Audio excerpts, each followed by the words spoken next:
नमस्कार, मी doctor Reshma Rajbhoi, IVF consultant, Satara. आज आपण जाणून घेणार आहोत IVF महाग का आहे. So why IVF is really costly. IVF म्हणजेच टेस्ट ट्यूब बेबीमध्ये क्वालिटी कंट्रोलला खूप महत्त्व दिलं जातं. सो IVF मध्ये वापरले जाणारे इंजेक्शन्स, वापरले जाणारे कल्चर मीडिया, मशिनरीज, इक्विपमेंट्स याच्याबद्दल आपण थोडंसं जाणून घेऊया. IVF मध्ये जे इंजेक्शन्स वापरले जातात ते बऱ्यापैकी आयात केलेले असतात. तसंच त्याच्यावरती इम्पोर्ट ड्युटी ही असते, त्याच्यामुळे ते थोडे महाग असतात.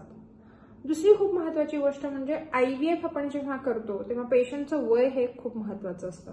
जसं पेशंटचं वय वाढत जातं तसं तो जो IVF ला लागणाऱ्या इंजेक्शनचा जो डोस आहे तो देखील वाढत जातो आणि मग परिणामतः त्याची कॉस्ट देखील वाढते. त्याच्यानंतर आपण बोलूयात इक्विपमेंट्स किंवा मशिनरीज ज्या आहेत आणि कल्चर मीडिया हे सुद्धा बऱ्यापैकी आयात केलेलं असतं आणि त्याच्यामुळे ते कॉस्टली असतं. खूप महत्वाचा मुद्दा IVF मध्ये क्वालिटी कंट्रोल मेंटेन करणं म्हणजे जे बेस्ट आहे ते जर आपण यूज केलं तर आपण प्रेग्नन्सीचा चांगला सक्सेस रेट देऊ शकतो. तसंच IVF मध्ये वापरले जाणारे इन्स्ट्रुमेंट जे असतात ते अशा पद्धतीने बनवलेले असतात की ते एकदाच वापरले जातात, ते रियूज रिसायकल केले जात नाही आणि म्हणूनच ते IVF जे आहे ते कॉस्टली होतं.